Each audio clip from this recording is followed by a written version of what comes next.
The envelope arrived on a Thursday, slipped between a final notice from the electric company and a credit card statement she could not bring herself to open. Claire Mathison stood in the narrow hallway of her apartment, mail clutched in one hand, grocery bag threatening to tear in the other, and stared at the return address she did not recognize. Law offices. Estate settlement. Her name typed neatly across the front in formal black letters that suggested consequence. She set the groceries down and opened it carefully, using her thumb to tear along the seal rather than risk damaging whatever waited inside. The letter was brief, almost apologetic in its terseness. An aunt she barely remembered, distant and childless, had passed away 6 months earlier. The estate had finally cleared probate. Claire was named as sole beneficiary to a single property located on the northern coast, described only as Commercial Lot 47B, zoned mixed use, current assessed value $1. $1. Claire read that line 3 times. Certain she had misunderstood, she had not. The lawyer's signature sat at the bottom, alongside a phone number and instructions to contact the office within 30 days to accept or decline the inheritance. If she chose to decline, the property would revert to the county and be auctioned for back taxes. Her first thought was not hope or curiosity. It was exhaustion. Another problem dressed up as an opportunity. Another task added to a list that never shortened. She folded the letter, slipped it back into the envelope, and carried the groceries to the kitchen, where her daughter sat at the table, coloring with markers that were running dry. Emma was 7 years old, small for her age, with dark hair that tangled, no matter how carefully Claire brushed it each morning.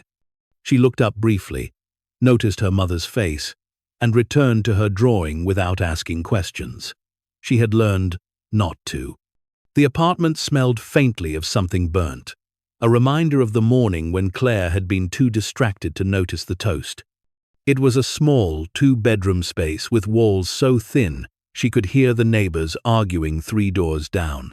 The carpet was stained in places she had tried and failed to clean. The refrigerator hummed too loudly, a mechanical wheeze that woke her at night when the building settled into silence. Still, it was theirs, or at least it had been until the divorce. Michael had left 14 months ago, though calling it leaving implied a departure rather than an abandonment. He had simply stopped coming home one evening, stopped answering her calls, and reappeared 3 weeks later with a lawyer and a new address. The explanations came in legal language, drafted and formatted, stripped of anything resembling accountability. Irreconcilable differences. No contest. She had signed because fighting would have required money she did not have and energy she could not spare. The child support arrived sporadically, always late, sometimes not at all. Calls to his phone went unanswered. Emails returned automated replies. He had moved on completely, as if the 7 years they spent together and the child they created were nothing more than an inconvenient phase he had outgrown. Claire worked 2 jobs now, mornings at a medical office filing insurance claims, evenings cleaning offices downtown after everyone else had gone home. The hours blurred together, punctuated only by the brief moments she had with Emma, stolen time that never felt like enough. That night, after Emma was asleep, Claire sat at the kitchen table and reread the letter under the flickering overhead light. $1. The phrase repeated itself in her mind, mocking and insistent. She had been taught to distrust windfalls, to assume that anything offered cheaply came with hidden costs. Yet the letter was formal, legitimate, notarized. There was no indication of fraud or mistake, only the straightforward fact that she now had a choice to make. She opened her laptop, the old machine groaning to life, and searched for the property address. The results were sparse and unhelpful. A few municipal records listed the lot number and zoning classification, but there were no photographs, no descriptions, no explanations for why it had been valued so low. She found a satellite image that showed a stretch of coastline, grey and indistinct, with what appeared to be a cluster of industrial buildings nearby. The property itself was marked only by a pale rectangle, suggesting either emptiness or something too irregular to capture clearly. The next morning, she called the lawyer's office during her lunch break, standing outside in the cold because the reception inside the medical building was unreliable. A secretary answered, polite but distracted, and transferred her after a brief hold. The lawyer's voice was smooth and practiced, the kind that delivered bad news with the same calm efficiency as good. He confirmed the details in the letter, adding only that the property had been owned by her aunt for nearly 40 years, purchased outright decades ago, and left untouched since. No improvements, no development, no recorded activity beyond annual tax payments. Claire asked why it was worth so little.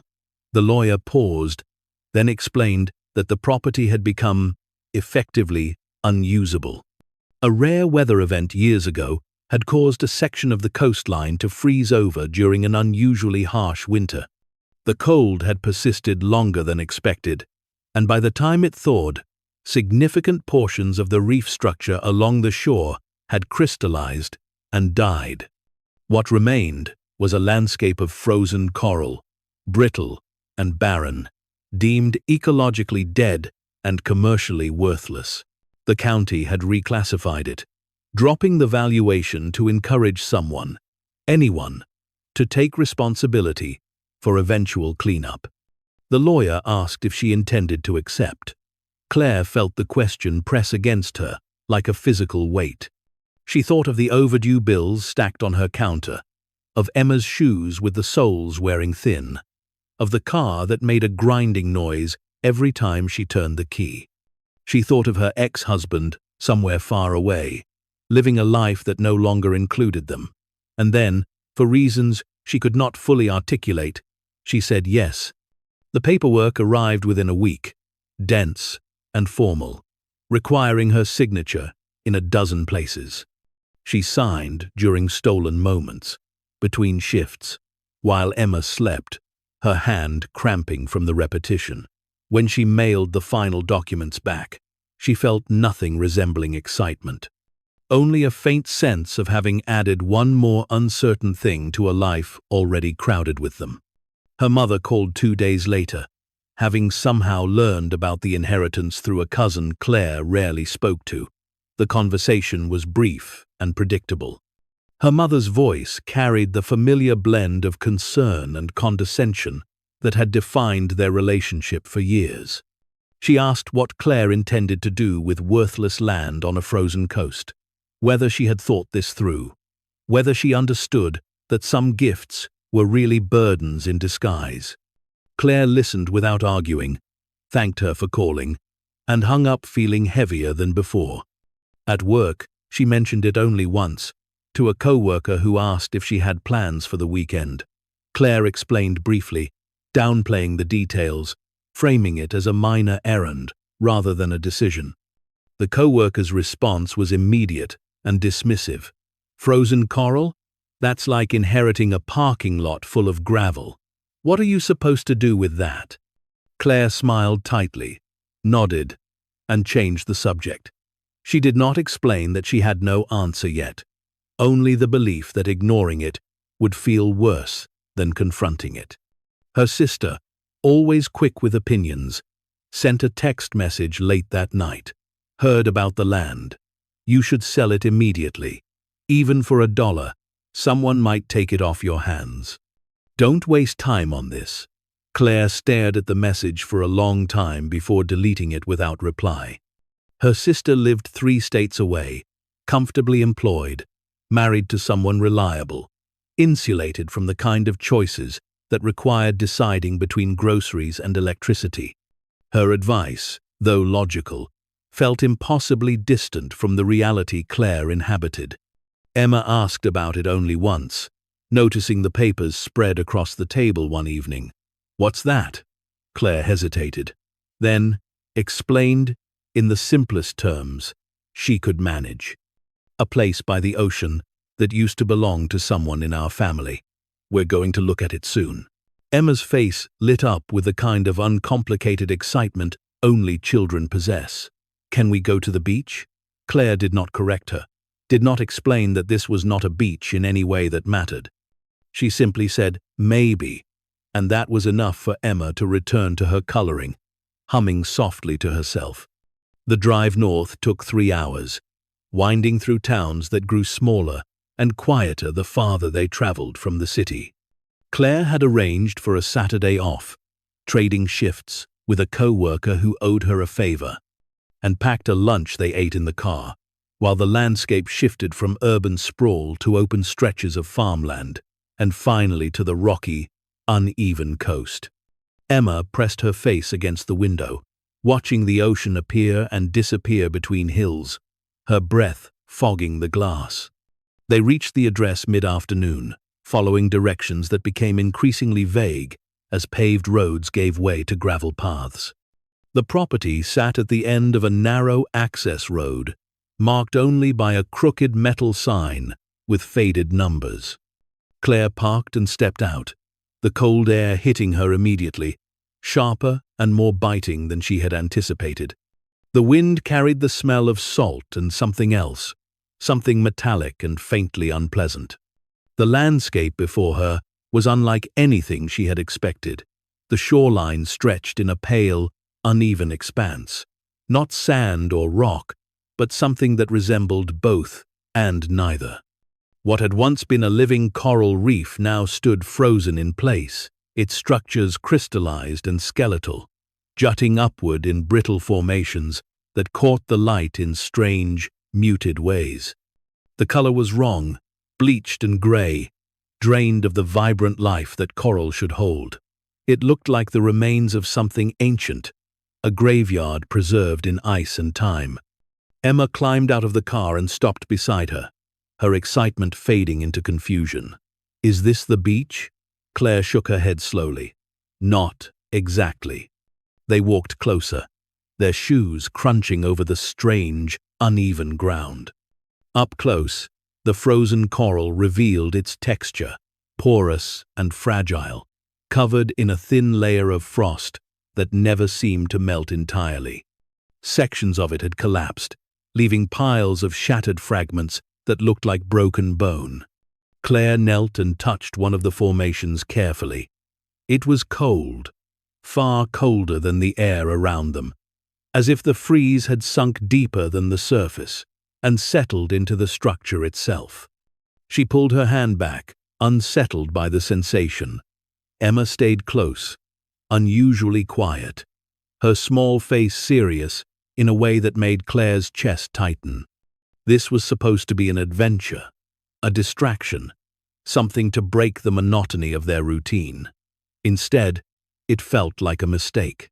They explored the perimeter slowly, following a faint path that suggested previous visitors, though the tracks were old and half erased by wind. The property was larger than she had imagined, extending several hundred feet along the coast and stretching inland toward a cluster of abandoned buildings.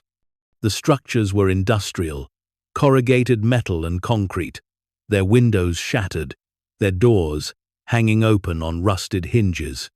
They had been processing facilities once, she guessed, tied to the reef when it was still alive, before whatever catastrophe had turned this place into a monument to decay. Claire checked her phone and found no signal. The isolation pressed against her, amplified by the silence. There were no birds here, no sounds of life beyond the wind, and the distant, rhythmic crash of waves against a shoreline that no longer welcomed them.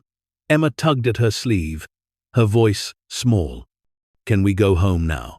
Claire wanted to say yes. Every instinct told her to leave, to write this off as a loss, to let the county take the property back and forget it existed. But something held her in place. A stubborn refusal to let this be another failure, another thing she walked away from without trying. She led Emma back to the car, and retrieved a flashlight from the trunk, then walked toward the nearest building. The door resisted briefly before scraping open, revealing an interior thick with dust and shadows. The air inside was stale, heavy with the smell of rust and mildew. She shone the light across the space, revealing empty shelves, overturned chairs, and remnants of equipment too damaged to identify. Nothing valuable, nothing useful, just the discarded pieces of a business that had closed long ago. As they turned to leave, Emma pointed toward the far corner of the room. "What's that?" Claire followed her gaze and saw a metal panel set into the floor, partially hidden beneath debris. She moved closer, brushing aside broken wood and torn fabric, and uncovered a square hatch secured with a corroded lock. The sight of it stopped her cold. Hatches like this did not belong in abandoned buildings. They suggested basements, storage, spaces meant to be sealed and forgotten. She tested the lock, finding it stiff but intact. The metal was old, weathered by salt and time, but it had been built to last. Someone had wanted this closed, and they had wanted it to stay that way. Claire stood and looked at Emma, who waited by the door, her arms wrapped around herself against the cold. They should leave. This was not theirs to open. This was not a story they needed to uncover. Yet the presence of the hatch gnawed at her, insistent and impossible to ignore. She told Emma to wait in the car, handing her the keys and a granola bar to distract her. Emma obeyed reluctantly, her worry visible but unspoken. When she was gone, Claire returned to the hatch and studied it more carefully. The lock was old, but not impossibly so. She retrieved a crowbar from the trunk, a tool she kept for emergencies, and wedged it into the gap.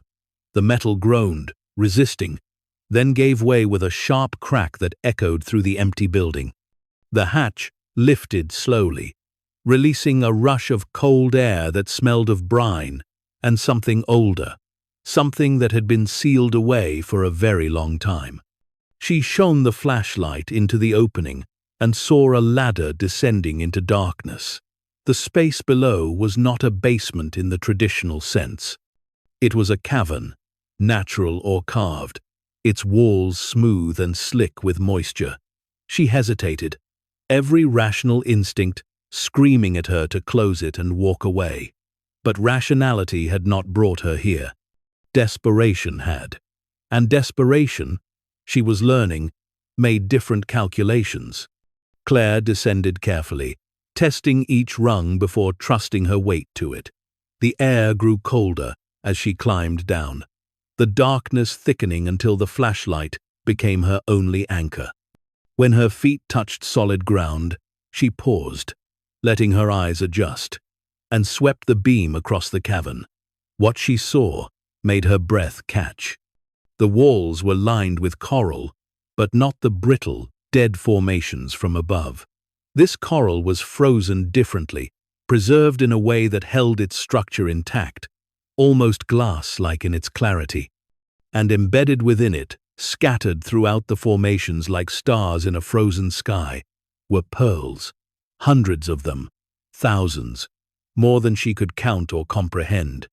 They ranged in size from small grains to spheres the size of her fist, their surfaces gleaming faintly in the flashlight beam. Some were perfectly round, others irregular, but all of them were real. She knew this instinctively, the way you know when something is too strange to be false. Claire stood in the center of the cavern, surrounded by wealth she could not quantify, and felt nothing resembling joy. Instead, she felt the weight of a question pressing down on her. Why? Why had this been hidden? Why had it been left to freeze? Why had no one come back for it? The answers, whatever they were, would not come easily. But as she climbed back toward the light, leaving the hatch open behind her, she understood that this discovery was not an ending. It was the beginning of a story she had not chosen, but could no longer avoid. Emma was waiting in the car, her face pale with worry. Claire slid into the driver's seat, and started the engine without speaking. As they pulled away from the property, she glanced in the rearview mirror at the frozen reef, the abandoned buildings, and the hatch she had left open like a door she could not close. The drive home passed in silence. Emma curled against the window, Claire's hands gripping the wheel tighter than necessary. By the time they reached the city, the sky had darkened, and the world felt smaller than it had that morning. Inside the apartment, after Emma was asleep, Claire sat at the kitchen table and stared at her hands. They were cold, still tingling from the descent into the cavern, and she could not stop seeing the pearls, the way they caught the light, the way they seemed to hum with a presence she did not understand. She thought of the lawyer's voice, calm and clinical, explaining why the property was worthless. She thought of her mother's dismissal, her sister's advice, the co-workers' mockery. None of them knew. None of them could imagine what lay beneath the frozen surface, and for now, she would not tell them. This secret was hers alone, and with it came a responsibility she was only beginning to grasp. The next morning, Claire called in sick to both jobs, something she had not done in over a year. The lie came easily, delivered with just enough conviction to avoid suspicion. She arranged for a neighbor to watch Emma, offering payment she could not afford, but needed the time more than the money. By mid-morning, she was driving north again, the same route, the same winding roads, but this time with a backpack full of tools she had borrowed and a determination she had not felt in months. The property greeted her with the same cold silence, the frozen reef glittering faintly under the pale morning sun. She parked and walked directly to the building, no longer hesitating, no longer questioning whether this was wise. The hatch was still open, exactly as she had left it, and she descended without pause, her flashlight cutting through the darkness. In the daylight, filtering weakly through the opening above, the cavern revealed details she had missed the night before. The coral formations were not random. They had been shaped, arranged in patterns that suggested intention. Someone had worked here, carefully, methodically, building something that looked natural, but was not. And the pearls, she realized now, were not scattered carelessly. They were embedded at specific intervals, placed deliberately, as if marking boundaries or points of significance. She moved deeper into the cavern, following the walls, her flashlight tracing the contours of the frozen coral. Near the far end, partially obscured by a curtain of ice, she found another opening. It was narrower than the first, almost hidden, but unmistakable once she noticed it. She approached slowly, her pulse quickening, and shone the light inside. What she saw froze her in place. A chamber, smaller than the main cavern, but no less deliberate. The walls here were smooth, carved rather than natural, and along one side stood a structure that made her heart lurch. A framework of metal and coral, built like a cage or a vault, its bars thick and interlocked, sealing something inside. She stepped closer, her breath misting in the cold air, and directed the light through the gaps. Inside the vault, resting on a platform of frozen coral, was a human skeleton. It was intact, undisturbed, its bones pale and clean, positioned as if lying in state rather than collapsed in death. Around the skeleton, arranged in careful piles, were more pearls, larger and more perfect than those in the outer cavern. They covered the platform, spilled across the floor of the vault, filled the spaces between the ribs and skull like offerings or tributes. Claire's hands shook as she gripped the flashlight, her mind struggling to process what she was seeing. This was not a natural formation. This was not an accident or an abandoned project. This was a burial. Someone had died here, or been placed here after death, and the vault had been built to contain them. The pearls were not treasure. They were a marker, a monument to something she did not yet understand. She forced herself to breathe, to think, to move beyond the shock. She examined the vault more closely, noting the craftsmanship, the precision. This had taken time, resources, expertise. Whoever built it had cared deeply, not just about concealing the body, but about preserving it, honoring it, ensuring it would remain undisturbed. The coral around the vault had been frozen deliberately.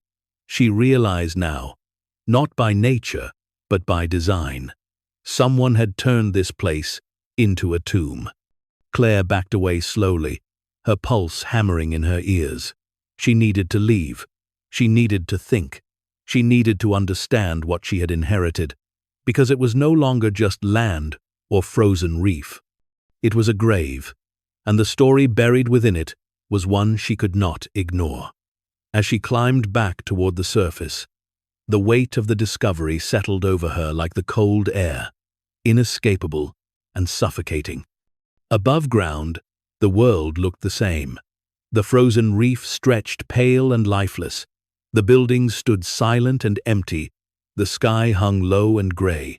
But everything had changed.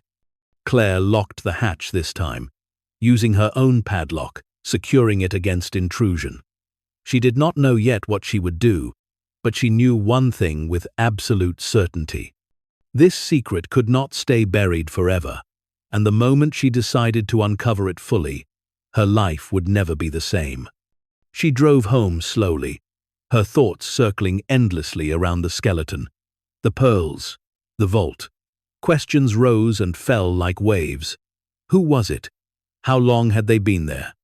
Why had her aunt left this place to her? And most troubling of all, what had happened that required such an elaborate, permanent silence? By the time she pulled into her apartment complex, the sun was setting, casting long shadows that felt heavier than they should. Emma was waiting at the neighbor's door, her face lighting up when she saw her mother. Claire hugged her tightly, breathing in the familiar smell of her shampoo, grounding herself in the one certainty she still possessed. That night, after Emma was asleep, Claire sat at the kitchen table and opened her laptop. She searched for information about her aunt, the property, the history of the frozen reef.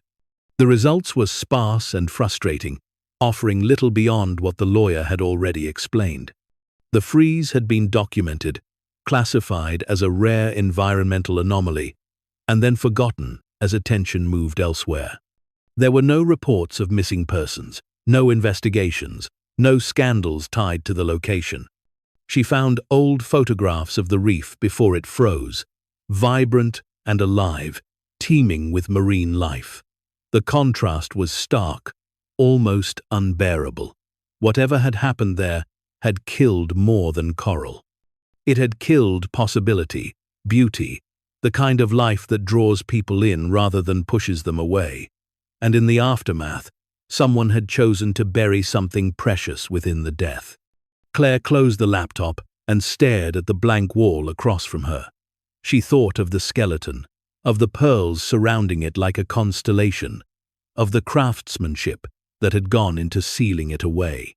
This was not the work of cruelty or convenience. This was love, or something close to it. Someone had cared enough to preserve what they had lost, to create a space where it could rest undisturbed. The question was whether that care had been misplaced, whether the burial was an act of mercy or something darker. Over the following days, Claire moved through her routines with a fractured focus. She worked her shifts, picked Emma up from school, prepared meals, paid bills, but beneath the surface, her mind never left the cavern. She dreamed of it at night, the cold air, the frozen coral, the skeleton staring sightlessly at nothing. The dreams did not frighten her. They compelled her, pulling her back toward a truth she had not yet uncovered. She began researching pearls, their formation, their value, their significance in different cultures. The more she learned, the more unsettling the discovery became. Natural pearls of the size and quantity she had seen were extraordinarily rare, worth far more than she could calculate without professional appraisal. The vault was not just a grave. It was a fortune sealed in ice, guarded by death. Her mother called again, asking if she had done anything with the property yet. Claire lied smoothly, saying she was still considering her options, that she had visited once, but found nothing worth pursuing. Her mother sounded relieved, pleased that her daughter was not chasing fantasies. Claire ended the call quickly, irritated by the ease with which the lie had come. She was not chasing fantasies. She was standing on the edge of something real, something vast, and the only fantasy was pretending it did not matter. At work, she noticed herself making mistakes, small errors that compounded into larger problems. Files misfiled, appointments confused, details overlooked. Her supervisor pulled her aside one afternoon, concern evident in her expression, and asked if everything was all right at home. Claire nodded, offered reassurances, and promised to do better. But the truth was, home was the only place where things still made sense. Everything else, the jobs, the routine, the careful management of scarcity, felt increasingly hollow. Emma began asking questions again, her curiosity sharpened by the brief glimpse of the frozen reef. "When are we going back to the ocean?" Claire deflected, saying, "Maybe soon. Maybe when the weather was warmer." Emma accepted this, but her drawings changed.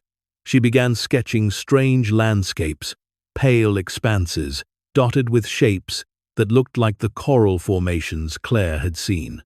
When Claire asked what she was drawing, Emma shrugged. "Just the place we went. It looked like the moon." The description stayed with Claire, haunting in its accuracy.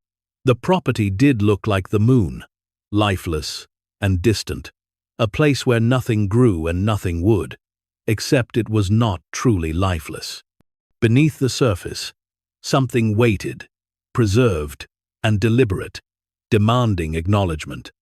She returned to the property twice more over the next 2 weeks, each visit brief, each descent into the cavern, revealing more details, but no answers. On the third visit, she brought a camera, photographing the vault from every angle, documenting the pearls, the coral, the skeleton itself. The images were stark, undeniable proof of what she had found. Yet proof of what, exactly? A crime? A tragedy? An act of devotion? She could not say, and the uncertainty made every decision feel dangerous. She considered calling the police, reporting the discovery, letting authorities handle what she could not. But something stopped her. Once she made that call, control would leave her hands entirely. The property would be sealed, investigated, possibly seized. The pearls, whatever their value, would be claimed by the state or tied up in legal proceedings that could last years. And the story, whatever it was, would be told by others, filtered through institutions that cared more about procedure than truth. Instead, she called the lawyer again, asking careful questions about the terms of the inheritance, about her rights as the owner, about what she was legally required to report. The lawyer's answers were measured, professional, and ultimately unhelpful. The property was hers to do with as she wished, within the bounds of the law. If she discovered something illegal or dangerous, she had an obligation to report it. But illegal and dangerous were subjective terms, open to interpretation. Claire thanked him and hung up, no closer to a decision but more aware of the stakes. She was standing at a crossroads, each path leading somewhere she could not fully see. If she reported the skeleton, she would lose control of the narrative and possibly the property. If she kept it hidden, she would carry the weight of that silence, the knowledge that she had chosen secrecy over transparency. And if she tried to profit from the pearls without understanding their origin, she would be complicit in whatever story they represented. That night, unable to sleep, she retrieved the photographs from her camera and spread them across the table. She studied them one by one, zooming in on details, searching for clues she might have missed. The skeleton was adult, male, she guessed, though she had no expertise to confirm it. The bones showed no obvious signs of trauma, no fractures or marks that suggested violence. The pearls around it were arranged deliberately, their placement too precise to be accidental. One photograph caught her attention, a close-up of the skull, where a small object rested inside the cavity. She had not noticed it during her visits, too focused on the larger scene. She enlarged the image, squinting at the screen. It was a locket, tarnished and corroded, but unmistakably jewelry. She sat back, her heart pounding. A locket meant identity, meant connection, meant answers. The next day, Claire made a decision that felt both inevitable and reckless. She would return to the cavern, retrieve the locket, and whatever it contained. If it held nothing, she would know she had tried. If it held something, she would decide then what to do with it. She told no one, not Emma, not her neighbors, not the lawyer. This was her burden now, and she would carry it alone until she understood its shape. The drive north had become familiar now, the curves of the road memorized, the landmarks passing in a sequence Claire no longer needed to think about. She left before dawn, the apartment still dark. Emma asleep in her room, with a note on the counter promising she would be home before dinner. The lie about errands had worn thin, but Emma was young enough not to question too deeply, and Claire was desperate enough not to offer more truth than necessary. The sky lightened gradually as she drove, pale and colorless, the kind of morning that never fully committed to brightness. By the time she reached the property, a thin mist had settled over the frozen reef, softening its sharp edges, making the landscape look even more alien than before. She parked in the same spot, gathered her backpack, and walked toward the building with a purpose that felt both determined and hollow. The hatch opened easily now, the lock she had added offering a false sense of security. She descended into the darkness, her flashlight beam cutting through the cold air, and made her way directly to the inner chamber where the vault waited. The skeleton greeted her in silence, its bones pale and still, the pearls around it gleaming faintly in the artificial light. She had grown accustomed to its presence, no longer startled by the sight, but the weight of what it represented had not diminished. Claire approached the skull carefully, her hands steady despite the tremor in her chest. She had brought gloves this time, thin latex ones she had taken from the medical office, and she pulled them on before reaching through the bars of the vault. The locket rested inside the skull cavity, nestled where it had fallen or been placed, its chain tangled and corroded. She worked slowly, gently, extracting it without disturbing the surrounding bones.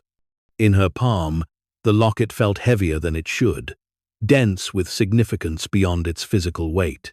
The metal was silver, or had been once, now blackened and pitted by time and moisture. The clasp resisted her initial attempt to open it. The mechanism seized, but she persisted, using a small screwdriver to pry it loose without damaging the contents. When it finally gave way, the hinge creaked softly, and she held her breath.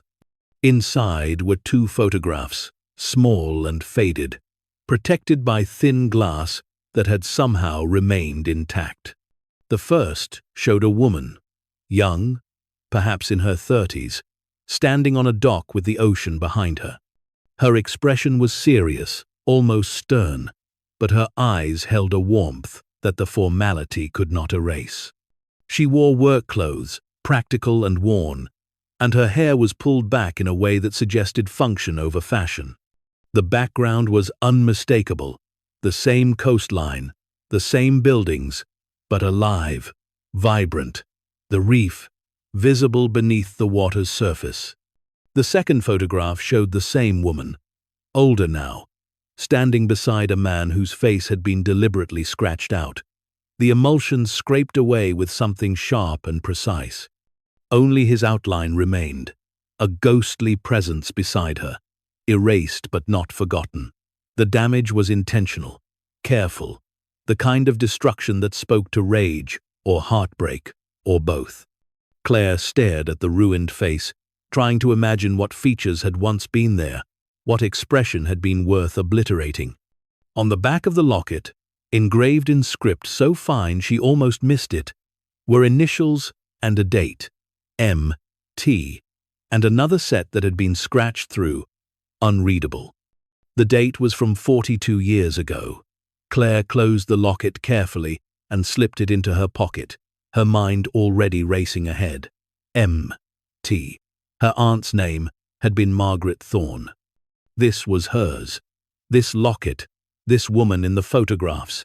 This was the person who had left Claire a frozen reef and a hidden grave. She stood and surveyed the vault again, seeing it now through the lens of the locket's revelation. This was not a random burial.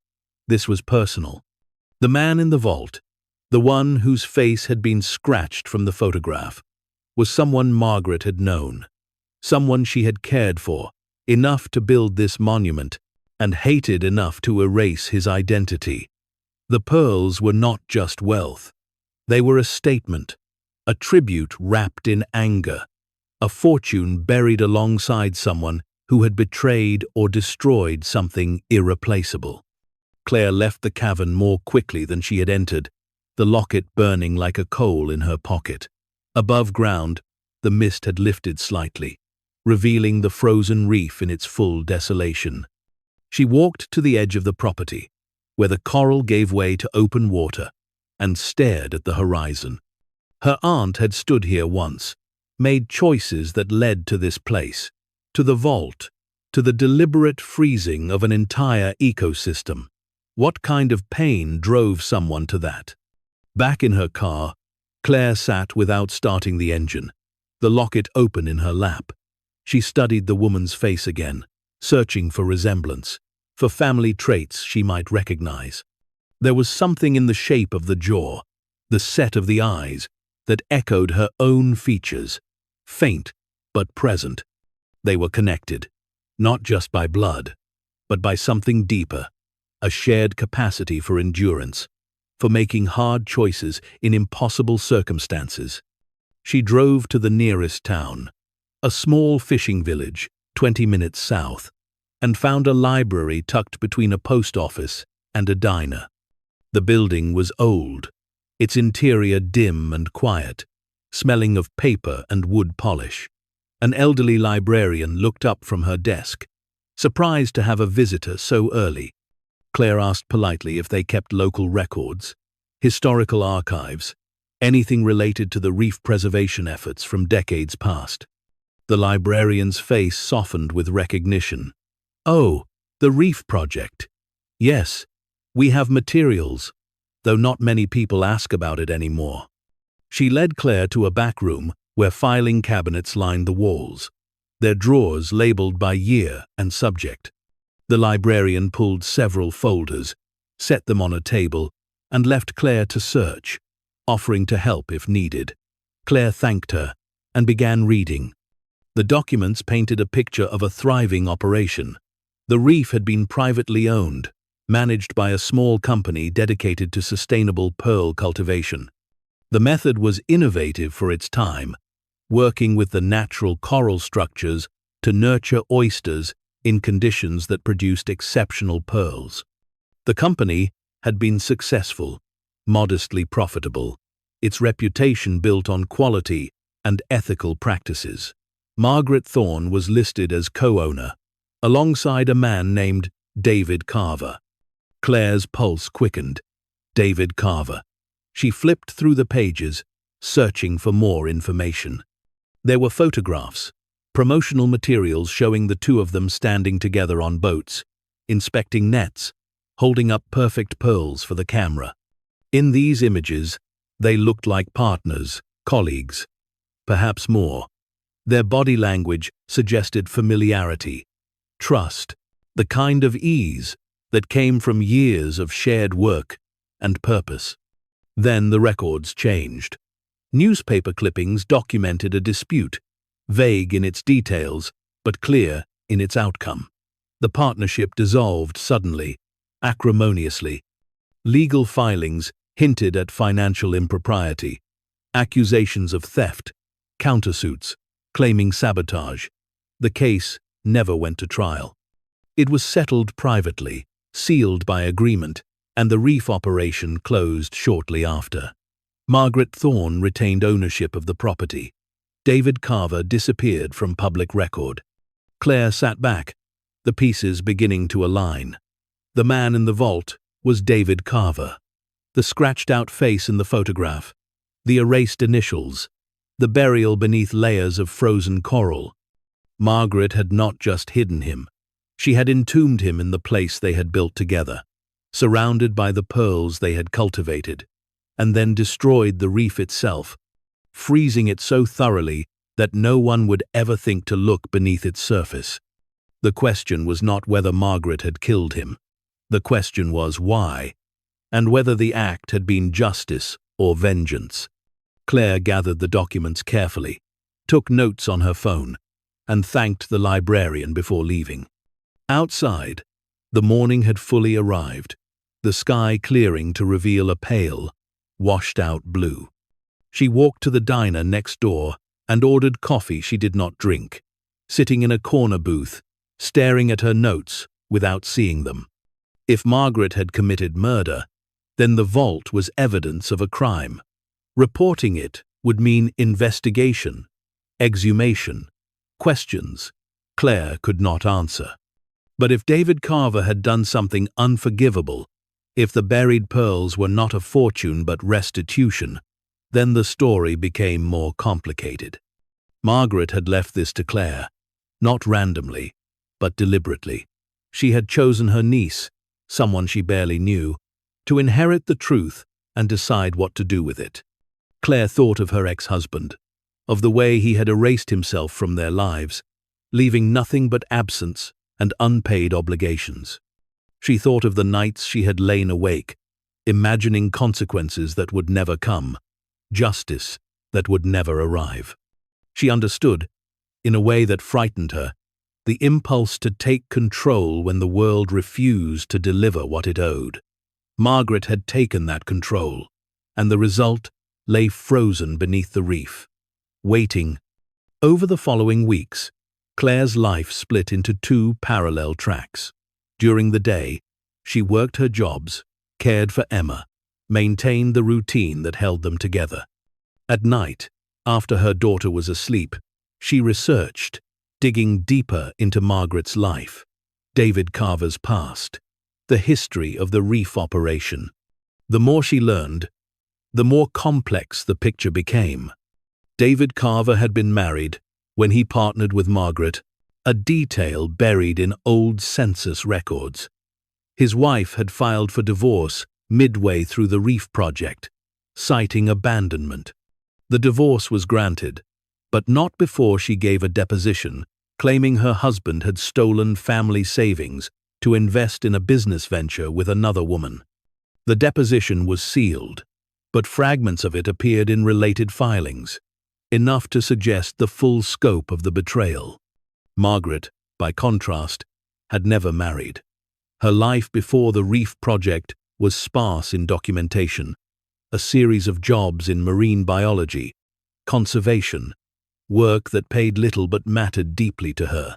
The Reef operation had been her dream, and David had been the one with the capital, the connections, the ability to turn vision into reality.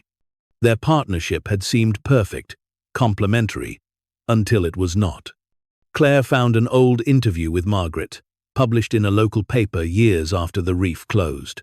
The reporter had asked why she kept the property, why she did not sell or develop it. Margaret's answer was brief, almost cryptic. Some places should be left alone. What's buried there should stay buried. The reporter had interpreted this as environmental sentiment, a refusal to disturb what nature had reclaimed. But Claire knew better. Margaret was not talking about nature. She was talking about David. The more Claire learned, the more she felt the weight of judgment pressing on her. If she reported the vault, she would be exposing Margaret's crime, assuming it was a crime, and destroying whatever fragile justification the act might have held. If she kept silent, she would be complicit, carrying the secret forward, accepting the inheritance not just of property, but of guilt. And if she tried to claim the pearls without addressing the skeleton, she would be profiting from death, no matter how it had occurred. She made another trip north, this time bringing better equipment. A digital camera with high resolution, a tape measure, a notebook for detailed observations. She descended into the cavern and documented everything methodically, treating it like a crime scene, because that was what it might be. She photographed the vault from every angle, measured the dimensions, noted the arrangement of the pearls, the position of the skeleton, the condition of the coral. The skeleton itself told a story she had missed before. The bones were intact, undamaged, suggesting death had not been violent. There were no fractures, no signs of struggle. If David had died here, it had been quietly, perhaps peacefully, perhaps while unconscious. The vault had been built around him, she realized, not opened to receive him. The coral had been shaped while he lay there, the pearls placed deliberately, the entire structure sealed and then frozen. This was not a hasty burial.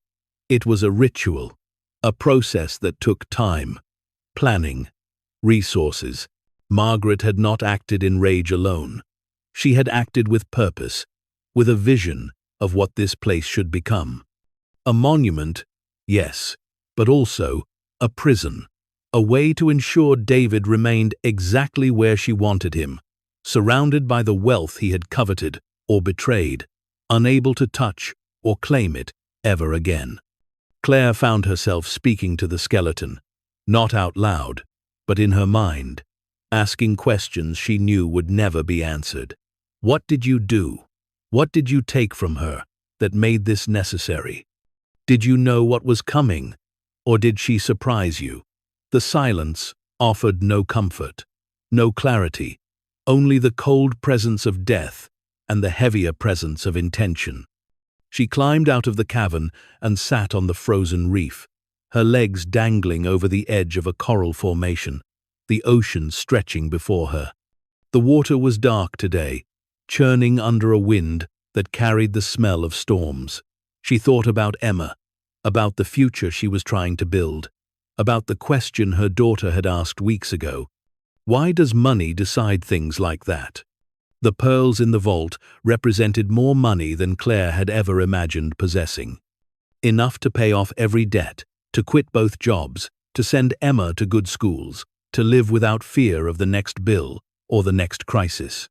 But the money came with David's bones, with Margaret's unspoken confession, with a history that could not be separated from the wealth itself. Taking one meant accepting the other, and Claire was not sure she had the strength for that. That night, back in her apartment, she spread the photographs and documents across the table and stared at them until her vision blurred.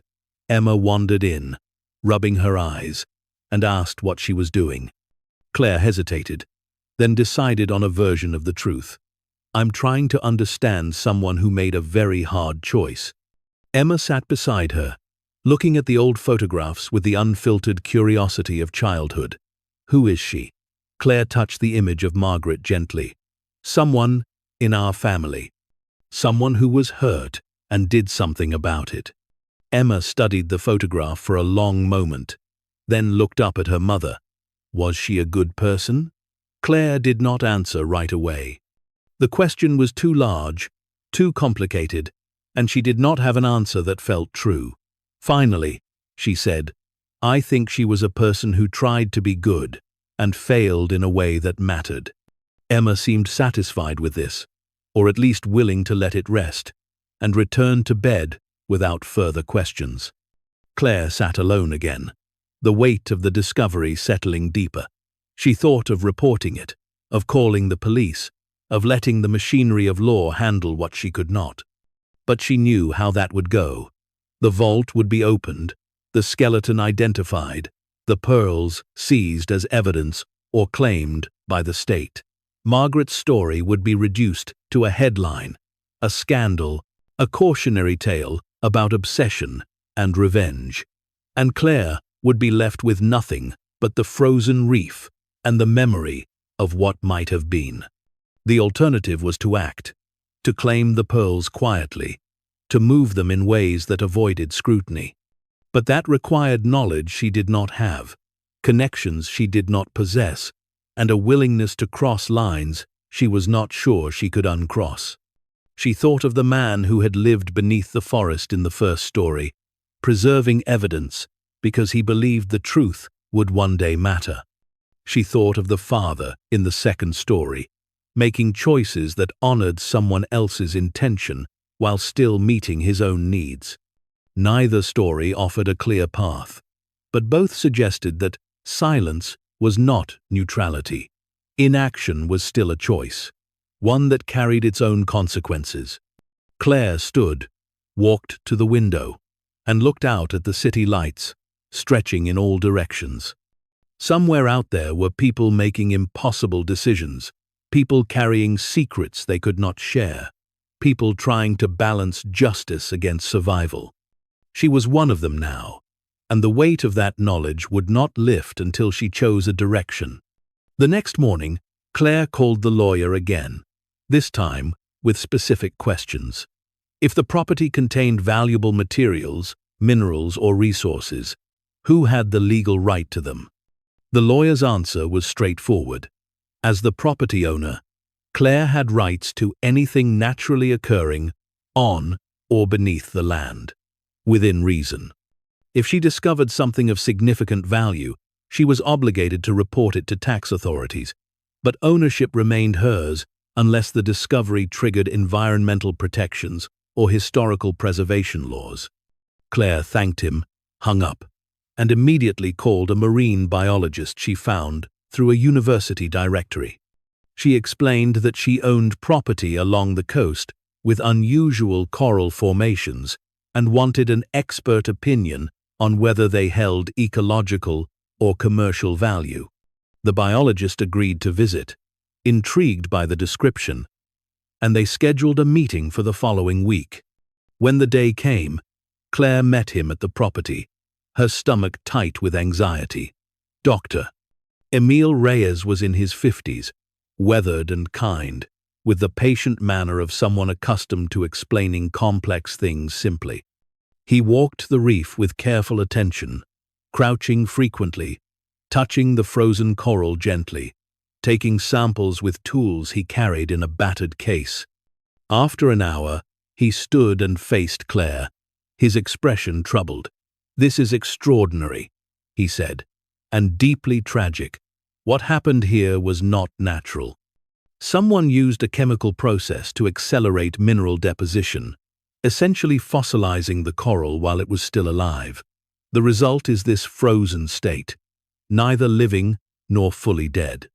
He paused, then added, "It would have taken years to achieve this, and significant resources.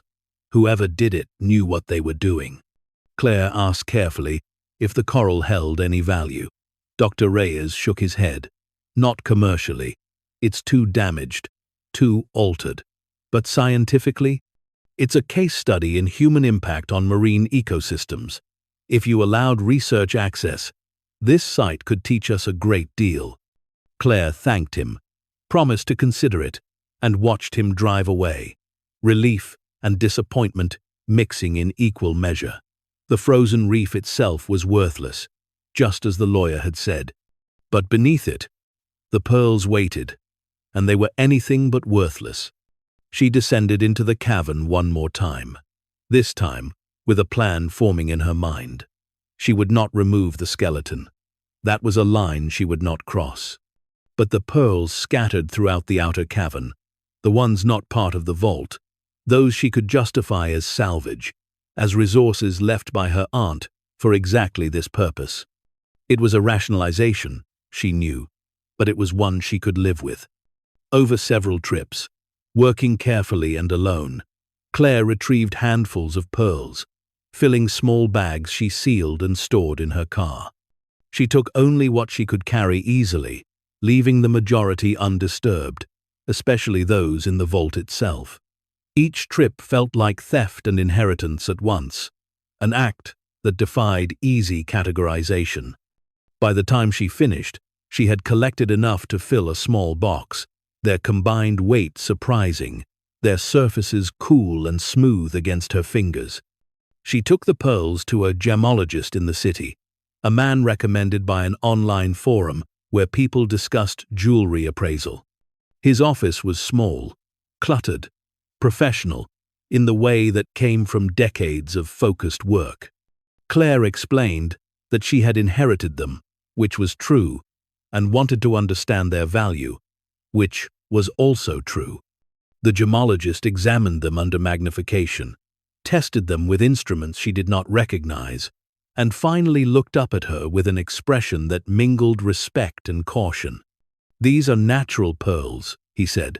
"Saltwater, likely from oysters cultivated in controlled conditions. The quality is exceptional. Size, luster, surface uniformity, all of it is well above average." He paused, then continued. "If you have more of these, and you're willing to sell them properly, through the right channels, you're looking at significant value. Not millions for what you've brought me, but hundreds of thousands, potentially more depending on the full collection." Claire's heart hammered, but she kept her expression neutral. She asked what the right channels were. The gemologist explained: auction houses, private dealers, certification from gemological institutes. It would take time, months possibly, to maximize value. Rushing would cost her, but patience would pay. He offered to help, for a commission, and she accepted, shaking his hand, committing to a path she could no longer retreat from. The process unfolded slowly, exactly as he had warned. Pearls were photographed, certified, listed in discreet auctions where collectors and dealers bid quietly. Claire learned to wait, to trust the expertise she was paying for, to let the system work in her favor.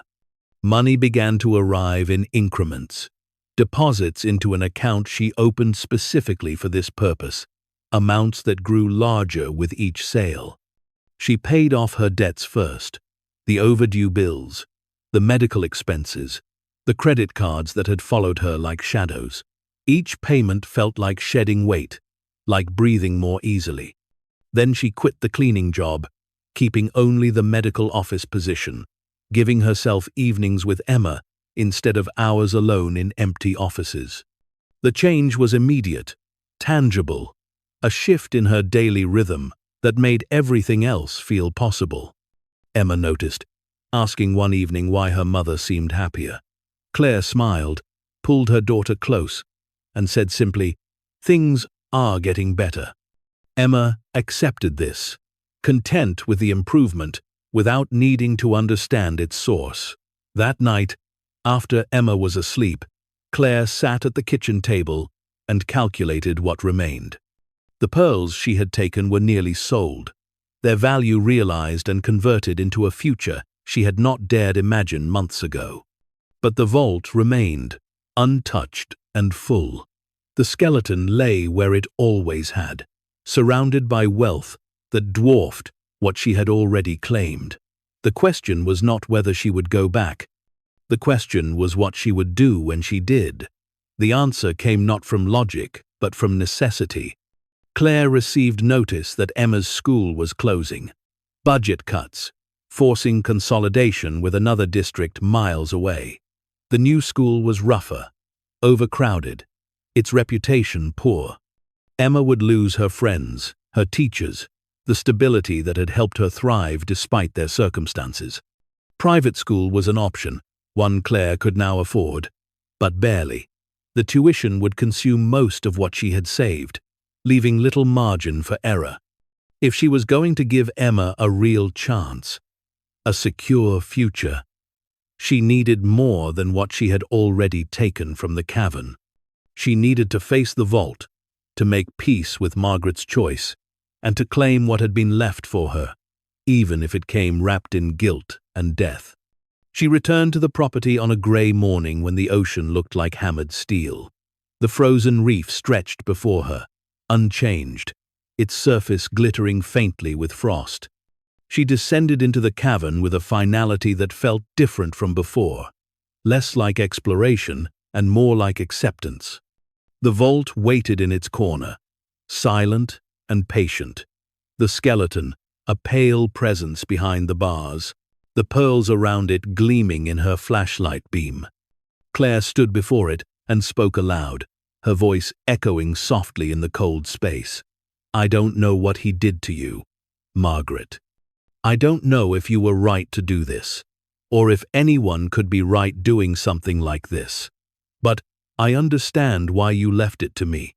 I understand that you wanted someone to decide, someone who would carry this forward or let it rest. And I've decided." She unlocked the vault, the bars swinging open with a groan of corroded hinges.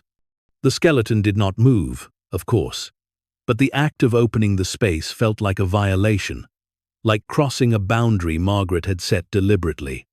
Claire worked quickly, gathering the pearls from around the bones, careful not to disturb them directly. She filled bags, feeling the weight accumulate, the wealth becoming real in her hands.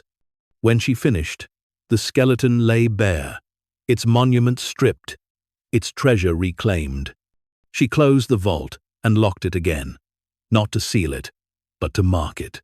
This was still a grave, and David Carver, whatever he had done, deserved the dignity of remaining undisturbed. The pearls were separate from him now, no longer tributes or punishments, just objects with value, waiting to be used. Claire climbed out of the cavern one last time, carrying the bags carefully, and sealed the hatch behind her with new locks, stronger ones, insurance against intrusion. The appraisal of the vault's pearls took longer, their quantity and quality requiring multiple experts, certifications from international gemological institutes, verification that made Claire anxious but also relieved. When the final numbers came back, she sat in the gemologist's office and stared at the report, unable to fully process the figures. The pearls from the vault, combined with what she had already sold, totaled $689 million. $689 million. The number was incomprehensible, absurd, a mistake that kept not being corrected. The gemologist waited patiently while Claire processed the number, his expression neutral, professional, as if he delivered news like this regularly. She understood intellectually that he had seen valuable collections before, but the magnitude of what lay in front of her felt impossible to reconcile with the woman who had arrived at his office months ago, desperate and nearly broken. She read the figure again, tracing each digit with her eyes, waiting for it to shift or reveal itself as a typo. It did not. $689 million. The vault's pearls alone accounted for the vast majority, their size, rarity, and perfect cultivation, making them among the finest natural saltwater pearls ever documented. The gemologist explained in careful, measured terms that a collection of this scale would require years to sell properly, that flooding the market would destroy value, that discretion was not just advisable but essential. Claire nodded, absorbing the information without truly hearing it, her mind still caught on the number. She asked how this was possible, how pearls could be worth so much. The gemologist leaned back, his chair creaking softly, and explained the economics of rarity. Natural pearls of this quality had become nearly extinct in the modern market, replaced by cultured pearls grown under controlled conditions. What Margaret and David had created was a method that bridged both worlds. Natural formation within carefully maintained environments, producing pearls that combined the authenticity collectors valued with the consistency commercial markets demanded. The frozen reef, he continued, had preserved them perfectly.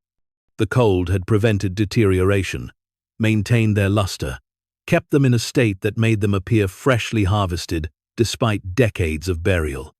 In effect, Margaret had created a time capsule of wealth, sealed at the peak of the pearl's perfection, waiting for someone to unlock it. His tone carried a hint of admiration, perhaps envy, at the foresight such preservation required. Claire thanked him, signed documents she barely read, and left the office in a daze. The city moved around her with its usual indifference, people rushing past, traffic growling through intersections, the world continuing as if nothing had changed. But everything had changed. She walked for blocks without direction, her mind struggling to bridge the gap between the person she had been that morning and the person she apparently was now. She thought of the apartment, of the thin walls and the refrigerator that hummed too loudly, of the bills she had just finished paying off, celebrations that now seemed quaint.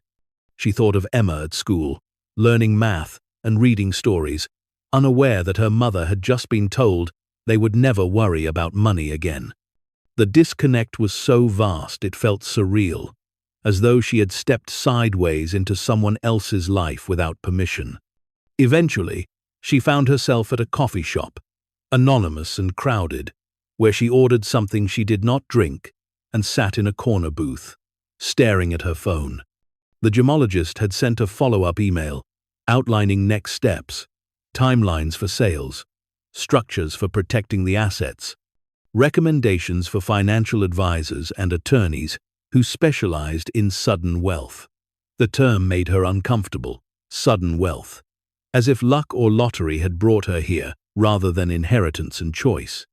She called no one, not her mother, not her sister, not the few friends who had drifted away as her life narrowed under the pressure of single parenthood and poverty.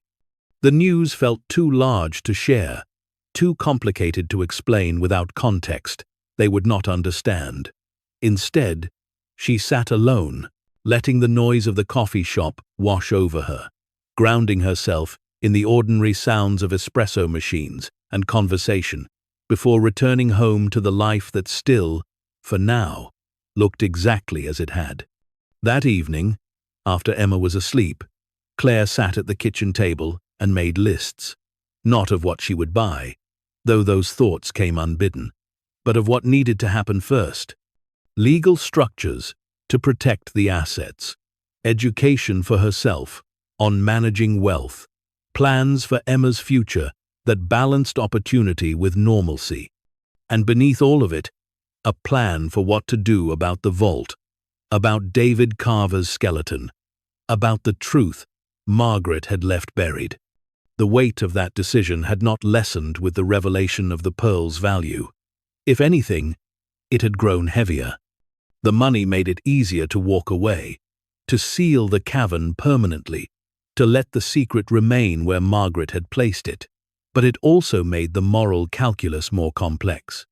Profiting from the pearls while leaving the skeleton hidden felt increasingly like complicity, like accepting blood money and choosing to ignore the stain. Over the following weeks, Claire moved carefully, deliberately, consulting lawyers and financial advisors who came recommended by the gemologist. She established trusts, created legal protections, learned vocabulary she had never needed before: asset allocation, fiduciary responsibility, estate planning.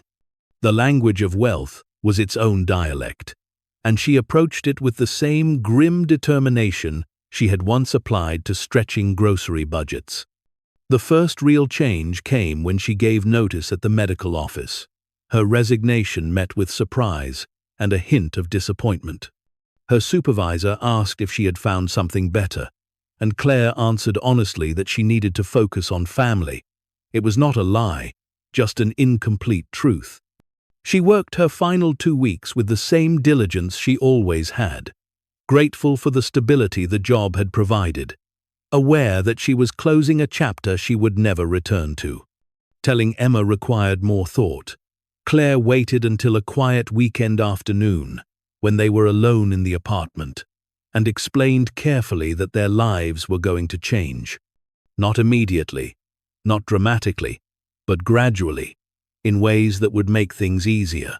She did not mention the amount, did not try to explain wealth on a scale a 7-year-old could not process. She simply said they would not have to worry about money anymore, that they were very lucky, and that they needed to be thoughtful about what that meant. Emma's response was simpler than Claire expected. "Can I get new shoes? The ones I have hurt?" Claire laughed, the sound surprising her with its lightness, and promised, yes, new shoes, and anything else Emma needed. That night, they went to a store Claire had always avoided, the kind with bright lights and wide aisles and prices that made her chest tight. Emma picked out shoes carefully, trying on several pairs, and Claire bought them without checking the cost, a small act that felt monumental. The vindication she had anticipated, the moment when she could prove wrong everyone who had dismissed her, came not in a single dramatic revelation, but in quiet increments. Her mother called one afternoon, her voice carrying the usual concern wrapped in criticism, asking how Claire was managing, whether she had sold the worthless property yet. Claire responded calmly that she had kept it, that it turned out to be valuable, that things were improving. Her mother's skepticism was audible, but Claire did not elaborate, offering no details that would invite judgment or demands. Her sister learned about the change from their mother and sent a text that managed to be congratulatory and envious simultaneously. "Heard you sold something from Aunt Margaret's estate. Good for you. Hope it helps." Claire read it, considered responding, and chose silence instead. The satisfaction she felt was muted, not the triumph she had imagined, but a quiet sense of having proven something to herself rather than to them. The co-worker who had mocked the inheritance, the one who compared it to a gravel parking lot, stopped by the office during Claire's final week with a plant and a card. The gesture was kind, genuine, and Claire accepted it with gratitude, mentioning only that things had worked out better than expected. The co-worker smiled, made a joke about Claire's luck, and moved on, unaware of the gulf between her assumption and reality. Michael, her ex-husband, surfaced when the first significant changes became visible. Claire had moved into a new apartment, nothing ostentatious, but modern and clean, in a neighborhood with good schools. Somehow word reached him, perhaps through mutual acquaintances, and he called for the first time in months. His voice carried false warmth, asking how she was, how Emma was, mentioning casually that he had been meaning to get in touch, that maybe they could work out a better arrangement for visitation now that things seemed stable. Claire listened without interrupting, her anger rising but controlled. When he finished, she spoke calmly, deliberately. "The arrangement we have is fine. Emma is doing well. If you want to be part of her life, start with the child support you owe. Until then, we have nothing to discuss." She ended the call before he could respond, her hands shaking not from fear, but from the release of something she had carried too long. He did not call again. The silence was its own vindication, proof that his interest had always been conditional, dependent on what he thought he could gain. Claire felt no satisfaction in it, only relief that Emma would not have to navigate the confusion of a father who appeared and disappeared according to his own convenience. The transformation of their daily life unfolded gradually, each change small enough to absorb without overwhelming Emma. They moved to the new apartment, filled it with furniture chosen carefully, rather than scavenged or bought secondhand. Claire enrolled Emma in a private school where class sizes were small and teachers knew every student's name. She hired a tutor, not because Emma struggled, but because she deserved every advantage. Evenings became longer, softer, no longer rushed between jobs and obligations. Claire cooked meals she had time to plan, helped with homework without exhaustion clouding her patience, read stories at bedtime without watching the clock. The changes were profound in their ordinariness, the luxury of time and attention that wealth bought indirectly, more valuable than anything money purchased directly. But the weight of the vault remained, a shadow beneath the transformation. Claire had sealed the cavern, left David Carver's skeleton undisturbed, and told no one about its existence. The decision gnawed at her in quiet moments, when Emma was asleep and the apartment settled into silence. She had taken the pearls, claimed the inheritance, but left the truth buried. The contradiction felt increasingly untenable. She consulted a lawyer privately, one who specialized in estate law and had no connection to the gemologist or financial advisors. She explained the situation hypothetically, describing a property with human remains, a death decades old, no clear evidence of foul play. The lawyer listened carefully and explained that she had an obligation to report the discovery, that failure to do so could constitute obstruction, that the statute of limitations on most crimes did not apply to homicide. But, the lawyer added, the context mattered. If the remains were old enough, if there was no evidence linking them to a recent crime, if reporting them served no purpose beyond satisfying procedural requirements, then discretion might be defensible. It was not advice to stay silent, but it was permission to weigh consequences, to consider what justice actually required in a case where all the principals were likely dead. Claire left the consultation more conflicted than before. The legal answer offered no moral clarity, only reinforced that the choice was hers to make. She returned to the property one final time, months after claiming the pearls, driving north on roads that had become familiar but no less haunting. The frozen reef greeted her in silence, its surface unchanged, the building still empty and forgotten. She descended into the cavern with a flashlight and a small box. Inside the box were photographs she had printed, images of Margaret young and determined, standing on docks, holding pearls, building something she believed in. Claire placed the box inside the vault, beside the skeleton, a small gesture of acknowledgement. Margaret had preserved David here, surrounded by the pearls they created, and Claire had removed that monument. The photographs were an apology, or perhaps a promise, that the story would not be entirely forgotten. She spoke aloud again, her voice echoing softly in the cold space. "I'm not going to report this. I'm not going to expose what you did, Margaret. I don't know if that makes me complicit or merciful, but I've decided that some truths don't need to be dragged into the light. You made your choice, and I'm making mine." The silence that followed felt less oppressive than before, as though the cavern itself had accepted her decision. Claire sealed the hatch for the last time, using concrete and rebar to reinforce it, making it effectively permanent. She scattered debris over the site, ensuring it blended with the surrounding decay.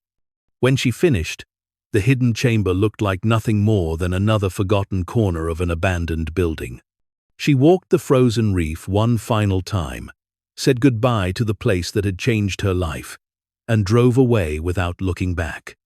The money continued to arrive in carefully managed increments, sales coordinated across international markets, values maximized through patience and expertise. Claire learned to think in timelines measured in years, not weeks, trusting advisors she had vetted thoroughly. She established foundations, quiet philanthropic efforts focused on single parents, on families facing medical debt, on children whose potential was constrained by poverty. The giving was anonymous, structured to avoid attention, motivated not by guilt, but by the understanding that wealth demanded responsibility. Emma thrived in her new school, making friends easily, excelling in classes that challenged her. She asked occasionally about the money, where it came from, why their lives had changed. Claire answered honestly within limits, explaining that her aunt had left her something valuable, that they were very fortunate, that they needed to use their good fortune wisely. Emma accepted this, her questions satisfied by the basic framework, her childhood still protected from the full complexity. Years passed. Claire never returned to the property, content to let it sit frozen and forgotten. She received occasional notices about tax assessments, maintained the minimum payments required, and ignored suggestions from county officials that she develop or sell. The land was hers, and what lay beneath it was hers to protect or expose. She chose protection, accepting the burden of that choice, carrying it forward into a future Margaret had made possible. On Emma's 10th birthday, Claire took her to the ocean, not to the frozen reef, but to a different stretch of coast where the water was clear and the beaches were welcoming. They walked along the shore, collecting shells, watching waves break over rocks smoothed by centuries of patience. Emma asked if they could go back to the place they visited years ago, the one that looked like the moon. Claire considered the question carefully before answering. That place is closed now. It served its purpose, and now it's resting. Emma nodded, accepting this without pressing further, and ran ahead to examine something that had washed ashore. Claire watched her daughter move with the easy confidence of a child who had never known true want, who believed the world was fundamentally safe, and felt a fierce gratitude that bordered on pain. The pearls had bought this, not directly, not simply, but through the choices Claire made, the structures she built, the future she secured. Margaret's legacy was not the wealth itself, but the opportunity it created, the chance to transform suffering into stability, to turn a frozen graveyard into a foundation for life. Whether Margaret had intended that specifically, Claire would never know, but she chose to believe it, because belief made the burden lighter. By the time Emma was 12, Claire had established a rhythm that balanced comfort with purpose. They lived well but not extravagantly, their home nice but not ostentatious, their lives shaped by intention rather than excess. Claire volunteered at organizations she funded, worked not because she needed to, but because purpose mattered. She dated occasionally, cautiously, aware that wealth changed how people saw her, careful to protect both herself and Emma from those who might view them as opportunities rather than individuals.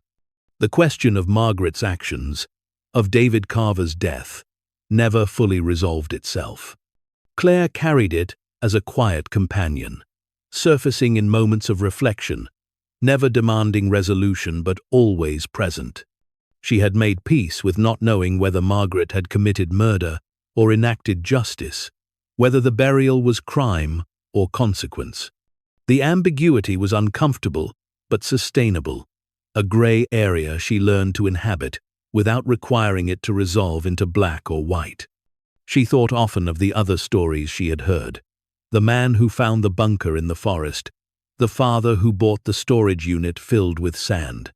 Their discoveries had forced choices, demanded decisions about truth and responsibility, about how to honor what they found while still building their own futures. Claire understood now that these were not stories about luck. They were stories about people standing at crossroads, choosing paths that defined who they became. On the anniversary of the day she first read the letter from the lawyer, Claire allowed herself a private ritual. She opened a locked drawer in her desk, removed the locket she had taken from the vault, and studied the photographs inside. Margaret's face looked back at her, serious and determined, the scratched-out presence beside her, a reminder of betrayal and its consequences. Claire no longer felt the need to decode every detail, to understand completely. The story was what it was, and she had become part of it. She returned the locket to the drawer and went to find Emma, who was practicing piano in the living room. her fingers moving confidently across keys that would have been unaffordable years ago. Claire stood in the doorway, listening, and thought about legacy. Not the legacy of wealth or property, but the legacy of choices made under pressure, of dignity maintained through hardship, of refusing to let circumstance define possibility. That was what Margaret had left her, ultimately. Not just the pearls, not just the frozen reef, but the example of someone who had been hurt, betrayed, and responded by taking control in the only way available. The methods were extreme, perhaps criminal, but the impulse underneath was human, the refusal to accept powerlessness, the insistence that actions had consequences, the belief that some debts could only be settled outside conventional systems. Claire had inherited that belief, whether she wanted to or not. She carried it forward in how she managed wealth, how she raised Emma, how she navigated a world that often demanded compliance over conviction. The frozen reef remained sealed. David Carver rested in his vault, and Margaret's truth stayed buried beneath layers of coral and time. And Claire, once desperate and dismissed, lived a life that proved none of them had been right to doubt her. The vindication was not dramatic. There were no confrontations, no moments where she threw wealth in the faces of those who had mocked her. Instead, it came in the quiet accumulation of stability, in the absence of fear, in Emma's laughter, echoing through rooms that were theirs without question. It came in the knowledge that when the world had offered her something everyone else called worthless, she had been willing to dig, to investigate, to claim what others overlooked. As Emma grew older, more curious, more capable of understanding complexity, Claire knew she would eventually have to explain more. Not everything, perhaps never the full truth about the skeleton or Margaret's choices, but enough for Emma to understand that their life had been built on something more complicated than simple luck. That conversation would come when Emma was ready, when she could hold the weight of moral ambiguity without being crushed by it. For now, though, Claire protected her from that burden. She let Emma believe in inheritance and fortune, in a distant aunt who had been kind, in a world where sometimes things worked out. There was truth in that too, even if it was incomplete. The pearls were real, the wealth was real, and the opportunities they created were genuine, whatever their source. Claire had learned that truth was not a singular thing but layered, that the same story could be told as tragedy or triumph, depending on where you stood. Margaret had been betrayed, had responded with violence or justice, or both, and had created a fortune from the wreckage. Claire had been abandoned, had inherited that fortune, and was building something different with it. The line connecting them was direct but not simple, and Claire had stopped trying to make it so. On Emma's 15th birthday, they took a trip abroad, something Claire had never imagined possible in those early years of struggle. They visited museums, walked through cities centuries old, ate food from cultures that felt impossibly distant from their lives back home. Emma asked one evening, as they sat in a cafe watching the street, if they were rich. The question was casual but serious, the kind children ask when they are old enough to notice patterns, but not yet cynical enough to judge them. Claire considered carefully before answering. We have more money than most people. We're very fortunate, but we're also responsible for using it well. Emma nodded, thoughtful, and asked what using it well meant. Claire explained about the foundations, the donations, the families they helped without seeking recognition. She explained that wealth was a tool, not a destination, and that the measure of their lives would be what they built with it, not how much they possessed. Emma listened, absorbing the explanation with the gravity of someone being trusted with important information. Then she smiled, the moment of seriousness passing, and returned to her dessert. Claire watched her, grateful for the daughter who made all of this meaningful, who turned abstract wealth into concrete purpose. Whatever Margaret had intended by leaving her the frozen reef, this result felt worthy. A child who would grow up secure, educated, aware of her advantages but not corrupted by them. The final chapter of Claire's transformation came not from external validation, but from internal acceptance. She stopped waiting for someone to expose her, to reveal that she did not deserve the wealth, that it should be taken away. She stopped feeling like an imposter in her own life. The money was hers, legally and morally, or at least as morally as anything inherited could be. She had made choices about how to claim it, how to use it, how to honor the complicated legacy that accompanied it. She thought of the frozen reef occasionally, wondered if the hatch she had sealed would ever be discovered, if someday the truth would surface despite her efforts. She made peace with that possibility, understanding that secrets were temporary, that time eventually exposed everything. If that day came, she would face it with the same determination she had brought to every other challenge. She would explain her choices, defend her decisions, and trust that the life she built would speak for itself. But for now, the secret held. The cavern remained sealed, the skeleton rested undisturbed, and the pearls continued their slow conversion from buried wealth into lived experience. Claire had transformed poverty into comfort, desperation into security, a mocked inheritance into a foundation that would outlast her. The cost of that transformation was carried quietly, privately, a weight she had learned to balance. On a winter afternoon, nearly 8 years after receiving the letter that changed everything, Claire stood at the window of their home and watched snow fall over the city. Emma was at school, thriving in an environment that challenged and supported her. Their lives were stable, purposeful, built on choices that felt increasingly distant from the person Claire had been. She thought of that woman, standing in a narrow hallway, staring at an envelope that promised nothing but complication. She wished she could tell that woman what was coming, that the frozen reef and the mocked inheritance would become the foundation of everything. But she knew the message would not land. That hope requires evidence, and evidence comes only after risk. The woman in the hallway had to make the choice without knowing the outcome, had to raise her hand at the invisible auction and claim something everyone else dismissed. Claire had done that. She had dug through frozen coral and found a skeleton vault filled with pearls. She had made choices about truth and silence, about justice and mercy, about what could be claimed and what should remain buried. The results of those choices surrounded her now, tangible and undeniable. A life that proved sometimes the things everyone calls worthless hold the greatest value.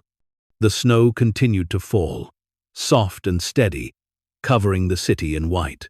Claire turned from the window and began preparing dinner, grateful for the ordinary moment, for the peace that wealth had purchased, for the future she had secured, not through luck, but through the willingness to keep digging when everyone told her to stop.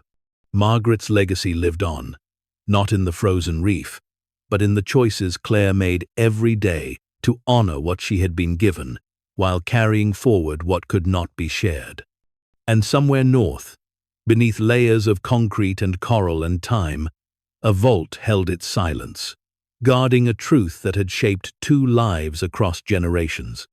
The pearls were gone, their value realized and dispersed into the world.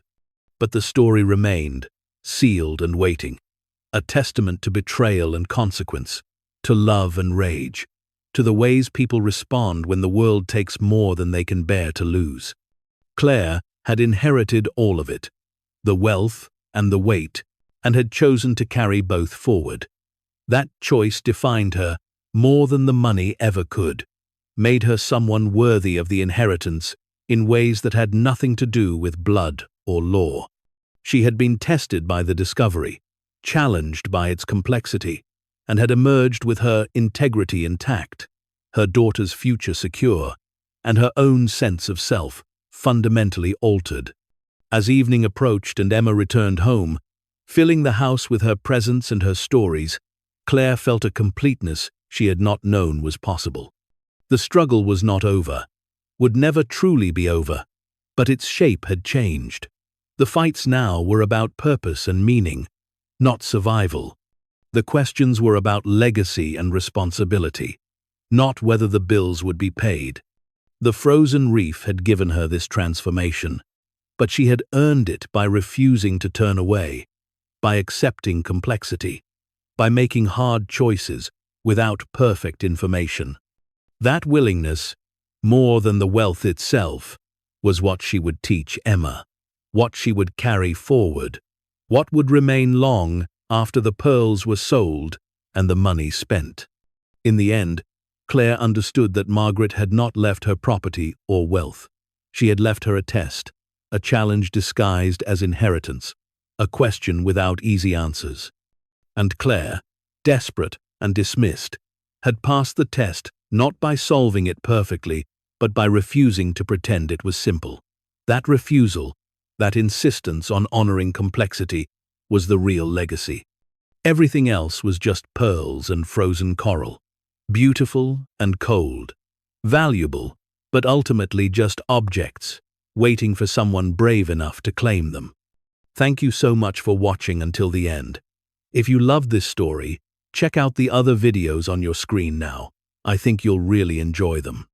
And don't forget to subscribe if you haven't already. See you in the next story.